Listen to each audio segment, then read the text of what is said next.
YBM HSK 전략외신 5급 쓰기 제2부분 30강 사진 보고 글쓰기.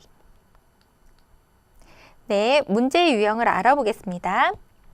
이 사진 보고 글쓰기는 간단한 사진을 보고 그 사진과 관련된 글을 쓰는 거예요.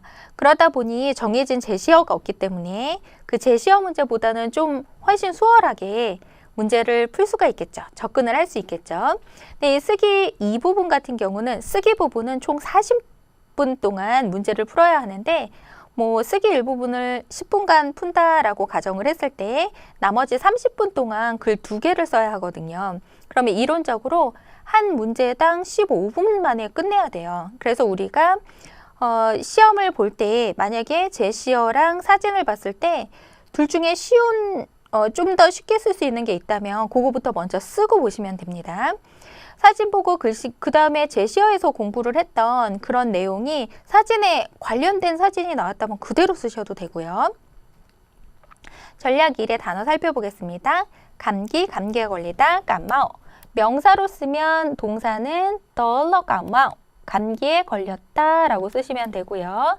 아니면 감마올러, 감기에 걸렸다, 동사로도 쓸 수 있네요. 이 단어랑 비슷한 단어가 있는데요. 자오량, 네, 자오량이 있는데요. 이것도 감기에 걸리다인데 초기 감기에 걸리다라는 뜻이에요. 뭐 머리 아프고 콧물 나고 재채기 나는 정도? 그래서 만약에严重, 병이 심하다, 심각하다라는严重이라고 썼을 때 만약에 감마오를 쓴다면 严重이라고 쓸 수 있지만 자오량이라고 쓴다면 자오량 严重 이렇게 쓸 수 없고요. 뭐不严重, 不太严重이라고 쓰셔야 됩니다. 병원에서 접수하다, 挂号, 진료실, 诊疗室, 네, 치료하다, 治疗, 치료하다 같은 표현이 看医生, 뭐 알아두시고요. 약을 먹다, 吃药, 쉬다, 休息, 간주에 뭐뭐라고 느끼다 여기다. 간주에는요. 명사로 쓰면 감각, 느낌이라는 뜻이에요. 그래서 몸으로 직접 느끼다 했을 때 간주에를 쓰죠. 그러면 우리가 사진 보고 쓰기에서 병원에 관련된 게 굉장히 잘 나오거든요. 1년에 꼭 한두 번씩은 나옵니다. 그러면 사진 보고 단문 쓰기는 제시어가 주어지지 않기 때문에 감마오, 그 다음에 취야오 이런 단어는 미리 알아두셔야 해요. 문제 한번 보겠습니다. 감기에 걸리다 뿐만이 아니라 일상생활에 관련된 문제는 아웃라인을 작성을 할 때 세 덩어리로 도입, 언제, 시간이죠. 누가, 주인공이 어떠해서 어디에 갔다, 어떤 장소에 갔다라든지 어떠해서 뭐 어떠했다 이렇게. 그 다음에 그 장소에 갔을 때 혹은 어떤 일을 준비를 할 때 겪는 내용을 간단하게 뭐 2가지에서 4가지 정도 정리를 해주시고요. 마무리는 느끼며 기쁘다, 슬프다, 실망했다, 뭐 훨씬 좋아졌다 이렇게 느낌으로 작성을 하시면 됩니다. 아침에 일어났더니 감마올라, 好像感冒了, 감기에 걸린 것 같아서 그래서 去医院, 병원에 간 거죠. 병원에서 일단 동작의 시간의 흐름대로 썼네요. 시간의 흐름대로 접수하고 그 다음에 치료받고 집에 돌아와서 약 먹고 쉬었다. 이렇게 동작의 순서대로. 3번은 뭐 써도 되고 안 써도 되고요. 그죠? 80자 정도로 단문을 쓰는 거니까 짧으면 쓰셔도 되고요. 그 다음에 짧지 않으면 뭐 빼버리셔도 되고요. 정답 한번 보겠습니다. 2글자 들여쓰기 했고요. 오늘 아침에 시간 起来, 일어나 보니 身体不舒服, 몸이 아픈 거예요. 好像感冒了, 감기에 걸린 것 같아요. 보충을 했네요. 所以, 그래서 병원에 가서 看医生了, 진찰을 받으러 병원에 갔죠. 병원에 왔을 때 先然后, 동작의 순서를 나타낼 때 쓰는 단어죠. 접수를 하고 나서 그 다음에 진료실에 들어가서요. 찐 뒤에 장소요. 걸어 들어가서 치료를 받은 거죠. 吃点药, 약을 좀 먹고 약을 좀 먹으면 된다. 의사 선생님이 얘기를 한 거죠. 감기가 보다严重하니 약을 좀 먹으면 된다. 뭐 이 구문은 빼버리셔도 돼요. 이게 좀 길거든요. 그래서 병원에 두 번째 문장 한번 볼까요? 두 번째 문장에서 所以 두 번째 문장에서 병원에 진찰을 받으러 갔다라고 했고요. 그 다음에 접수하고 나서 치료를 받았다까지 쓰시고 그 뒤에는 빼버리셔도 돼요. 집에 돌아오고 나서 돌아오고 나서 吃了药休息一会儿 약 먹고 쉬었더니 훨씬 좋아졌다. 적당히 더하기 빼기를 하셔서 추려주시면 됩니다. 적용 문제 살펴볼게요. 接头采访 인터뷰하다. 긴장, 긴장하다. 사람이 긴장하다. 放松, 풀다. 放松, 긴장, 긴장을 풀다. 그 다음에 마이크, 알아두셔야 돼요. 왜냐하면 사진 보고 단문 쓰기에서 마이크를 대고 인터뷰하는 내용이 잘 나오거든요. 마이크폰, 마이크라는 단어 알아두시고요. 자이팡이라는 단어도 알아두시고요. 그러면 인터뷰에 응하다, 받아들이다 했을 때는 지에쇼, 자이팡 이런 단어는 알아두셔야 돼요. 순리, 순조롭게, 순조롭다. 문제 한번 보겠습니다. 사진을 봤더니 많은 마이크 앞에 있는 사진이죠. 이게 인터뷰 하는 겁니다. 아니면 사진에 어떤 사람이 마이크 앞에서 얘기하는 그런 내용 다 이걸로 쓰시면 됩니다. 서술문으로 쓰면 되겠네요. 마찬가지로 언제 누가 무엇을 했다. 오늘 내가 인터뷰를 했다. 전개. 인터뷰하면서 겪은 일을 흐름에 따라서 시간이나 동작의 흐름에 따라서 간단하게 아웃라인을 작성을 하시면 됩니다. 긴장이 됐다. 그랬더니 기자가 让我放松 긴장을 풀라고 했어요. 不要紧张 긴장하지 말라고요. 그 다음에 이런 표현은 외워두셔야 됩니다. 지금 사진에는 마이크가 굉장히 많거든요. 그래서 在很多麦克风前面이라고 썼는데 만약에 마이크가 뭐 하나라면 헌도어를 빼버리셔도 되죠. 인터뷰에 응했다. 이런 표현. 기자가 원 물어봤고 내가 회의다 대답을 했고 그 다음에 인터뷰가 进行的很顺利 아주 순조롭게 진행됐다. 쓰기 일부분에서도 잘 나오는 그 정도보 형태잖아요. 여기에서 응용을 하셔도 됩니다. 만족스럽다. 본문 한번 볼까요? 두 글자 들여쓰기를 했고요. 내가 오늘 在路上 길에서 인터뷰를 했다. 遇到 만나다라는 표현이죠. 혹은 겪다. 인터뷰를 했다. 아주 긴장을 했고요. 기자가 긴장을 풀라고 했고 내가 准备好以后 준비를 다 하고 나서 마이크 앞에서 接受了采访 인터뷰를 했다. 인터뷰에 응했다. 원자 한번 볼게요. 질문하다, 물어보다. 이것은 누구누구한테 向원 물어봤다. 이런 말이 없습니다. 예, 목적어가 두 개예요. 물어봤다. 이 대상에게, 나에게 질문을 이렇게 쓰셔야 합니다. 내가 모두 대답을 했는데 정도보어 형태로 썼네요. 很好, 아주 잘 대답을 했다.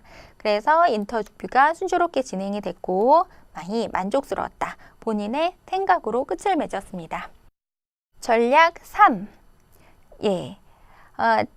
참가하다, 어떤 활동에 참가하다라는 표현이에요. 그 밑에 면접시험, 단어 알아두셔야 돼요. 예, 면접시험. 면접시험에 참가하다 했을 때 참가, 面试, 请教 나왔었네요.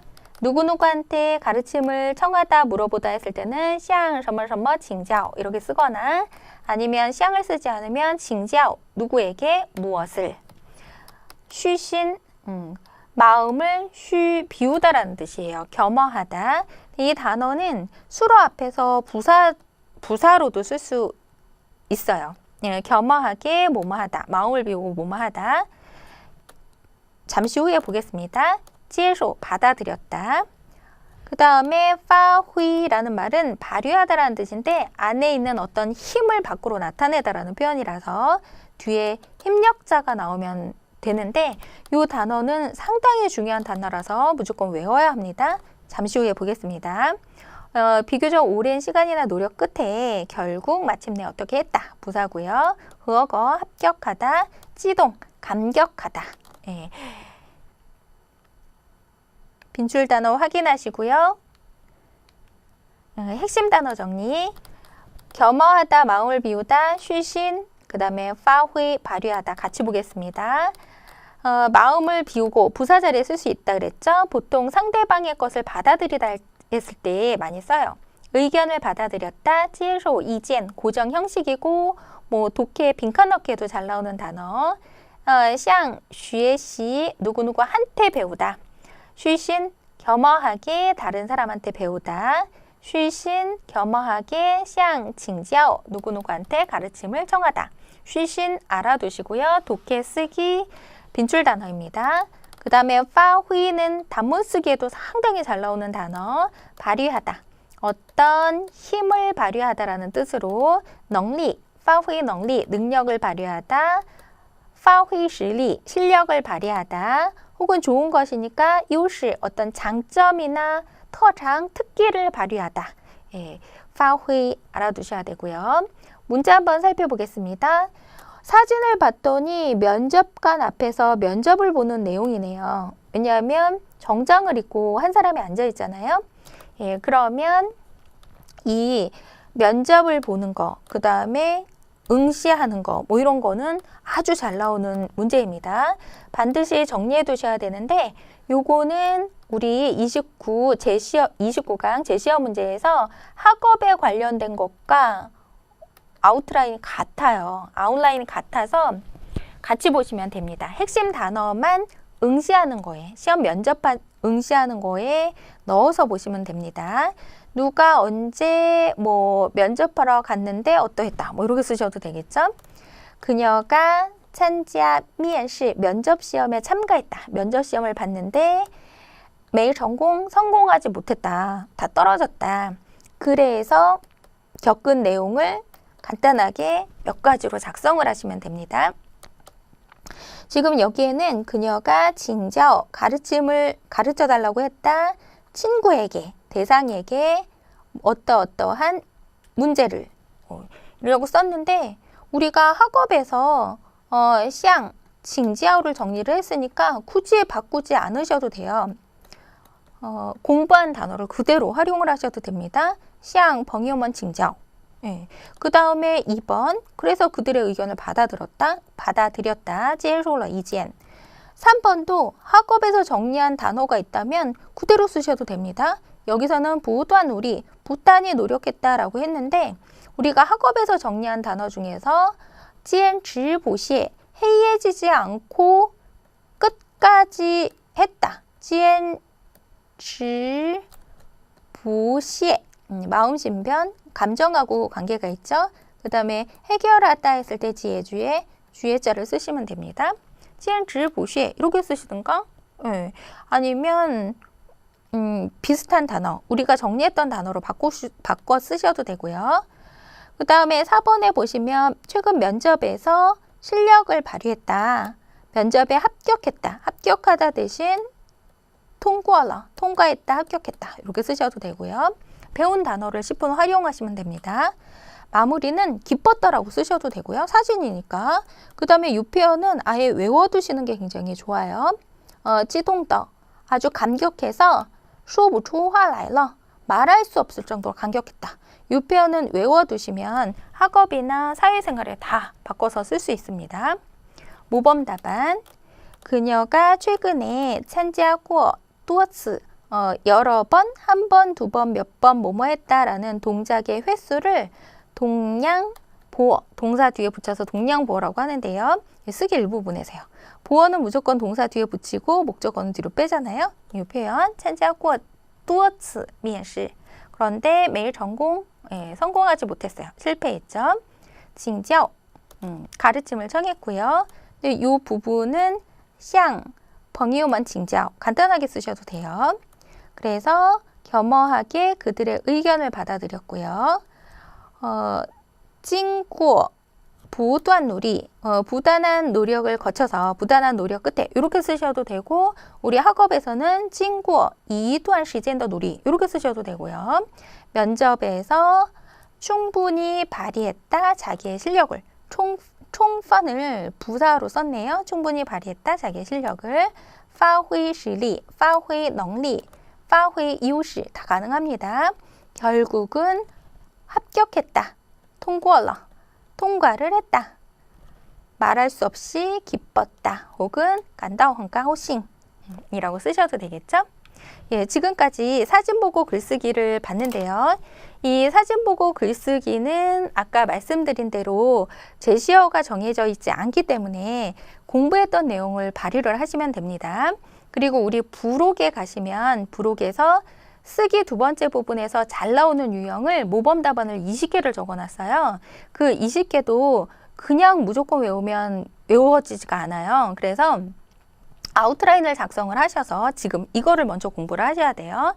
그런 다음에 외우시는데 왜 드라마 생각하듯이 그 이야기를 한 편의 이야기가 들어있으니까 그 이야기의 내용을 흐름을 머릿속에서 정리를 하시면서 핵심 단어를 넣어서 외우시면 금방 외울 수가 있어요. 그 다음에 뭐 학업이나 지금 말한 어떤 입사 시험이라든지 이런 것들은 아웃라인 같기 때문에 하나만 외우시고 핵심 단어만 넣으시면 되거든요. 그렇게 해서 부록도 반드시 정리를 해두세요. 예, 여기까지 쓰기 두 번째 부분을 보았습니다. 네, 여러분 1강에서 30강까지 시험에 잘 나오는 유형, 빈줄 유형 정리를 해봤습니다. 지금까지 수고 많으셨습니다.